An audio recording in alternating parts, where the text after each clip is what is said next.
Today we are going to the Flint Hills of Kansas, just north of Wichita. This is Brent Patton. You might remember him from the first ever slushy video that we did. And we didn't know what we were doing, and I've since ceased doing them. They were so popular.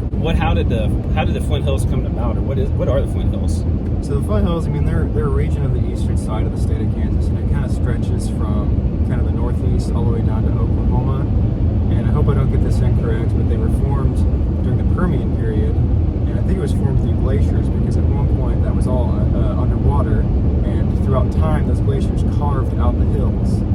Some people think of Kansas and don't think of it as like a real beautiful area, but I've been through parts of the Flint Hills, like on the turnpike at certain times of the evening or day, where it's just absolutely stunning. And I know people have talked about, some of the most beautiful sunsets in the world, things like that. So maybe it's not for everybody, but I really enjoy anytime I'm in the Flint Hills. And I would say where we're planning on going is kind of the heart of the Flint Hills.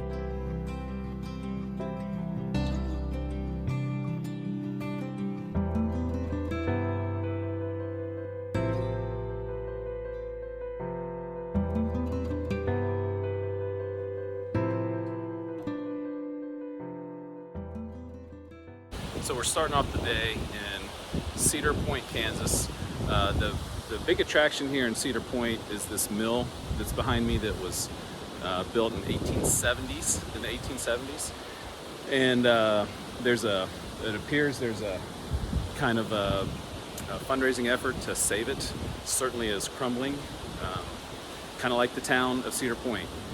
It used to have a couple hundred people, and now is into the low 20s in the newest census. So a lot of historical buildings. Walking around town, you could tell that it used to be a lot more, but certainly is starting to fade away. But it is cool that they are trying to restore this mill and hold on to some of the history here in Cedar Point.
Clements, Kansas is never been very big. It was never incorporated, but it's certainly smaller than it used to be. Behind me is one of the only things left in what I guess you call the town of Clements. They put it right on the railroad, so you can imagine there probably was some other things here, an old railroad town, and but yeah, not much left. A few houses and maybe this was probably a general store or something like that. There is a national historic place that is a bridge that we're going to go to next. So that's probably the most significant thing if you're ever going to Clements, is to check out this building and then go over to the bridge.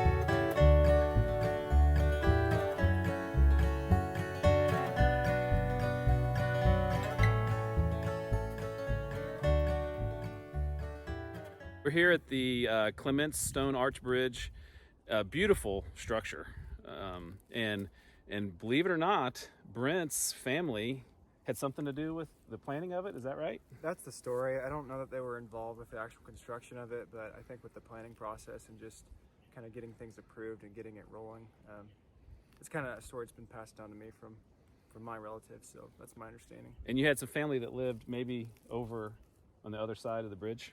That's what I've been told. I'm not exactly sure where, but I was told they kind of lived just south of the bridge somewhere. So they settled there, I think, in the late 1860s.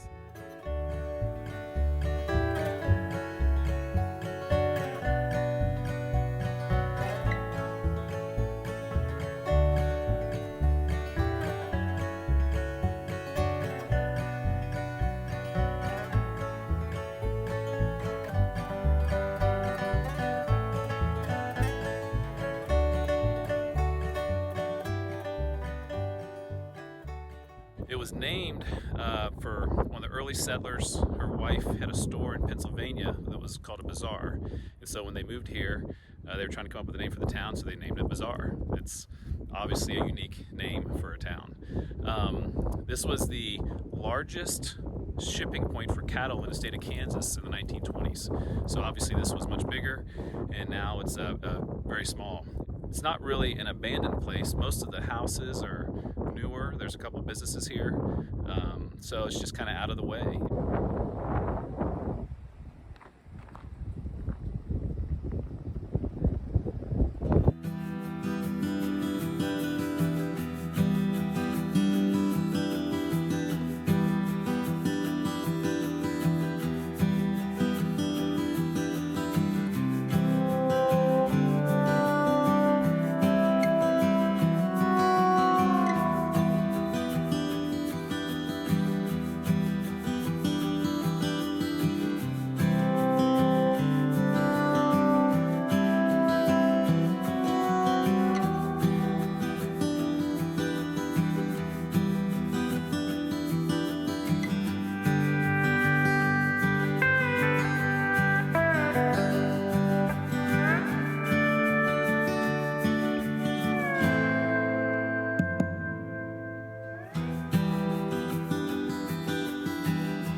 Our last stop of the day is Matfield Green in the, I guess the most south town on our trip today. We were sitting at the Matfield station, which is, I think, the old train depot that they've turned into a hotel of some sort. We don't see anybody here, but looks like a nice place to stay. There's definitely a nice view from here. Matfield Green had as many as 350 people at one time. Now it's down to 49, and so definitely smaller, but Brent, it's kind of, there's an interesting town.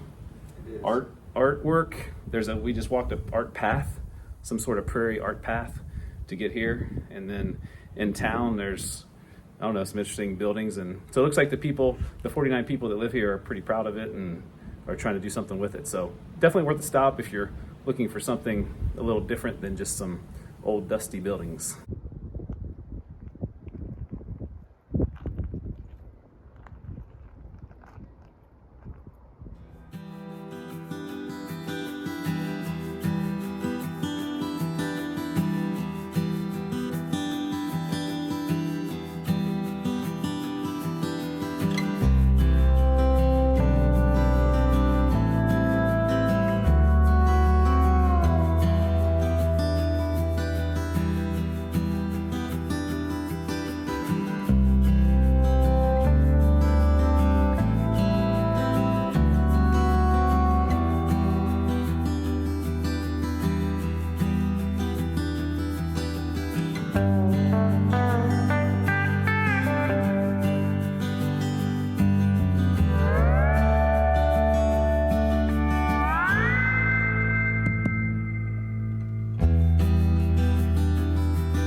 We are at the Matfield Green Cemetery, and we've got a special spot here. Brent, what are we looking at? So this is my great-great-grandfather, my dad's side of the family, so this would have been his mom's grandfather. And so they were from Matfield Green, where my grandma grew up, and he was a Civil War veteran. He was actually a prisoner of war. I think he was put in a POW camp down in Tyler, Texas. So yeah, I definitely have some roots to Matfield Green and the Flint Hills in general. So.